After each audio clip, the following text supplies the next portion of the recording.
6 months ago tonight, Tehran went dark. All of Iran went dark. And into that darkness, millions of Iranians walked out of their homes anyway. January 8th and 9th were not just 2 nights of protest. They were the night Iran's silence broke. Millions came into the streets, into the squares, onto their rooftops. But the regime answered them with bullets. Tens of thousands of my compatriots were killed in those 48 hours. Tens of thousands more have been arrested, tortured, and sentenced to die since.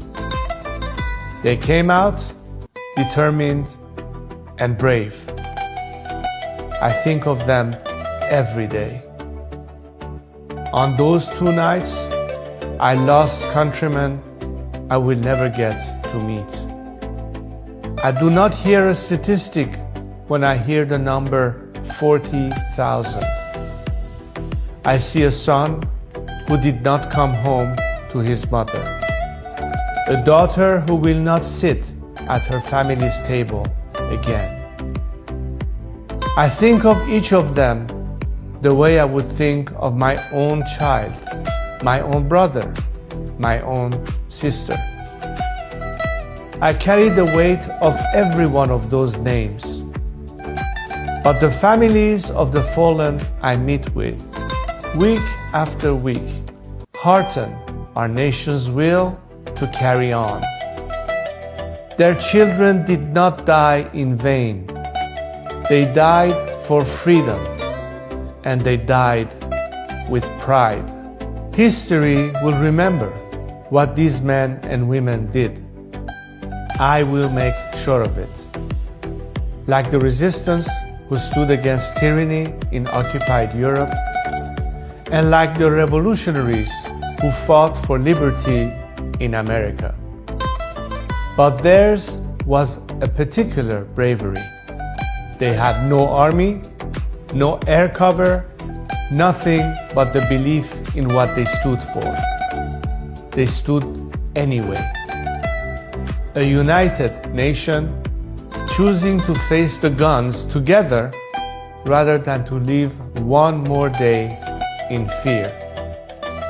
The men and women of the 8th and 9th of January will be remembered in Iran's history as the greatest generation that preferred to die free and standing than to live coward on their knees. To the international community, I ask this: do not let a negotiating table in Geneva or Islamabad erase what happened in the streets of Tehran, Mashhad, and Kermanshah. They died for freedom. And when they are free, the Strait of Hormuz will open, the nuclear threat will end, and we will have true peace. I have told my compatriots, what you did on January 8th and 9th cannot be undone. Together, we will reclaim our country's rightful place in the world, our national dignity, and honor the lives of our heroes. Now is the time to reassess, regroup, and rededicate ourselves to victory. We honor the fallen by finishing what they started. A free Iran is no longer a matter of hope, it is a matter of fact.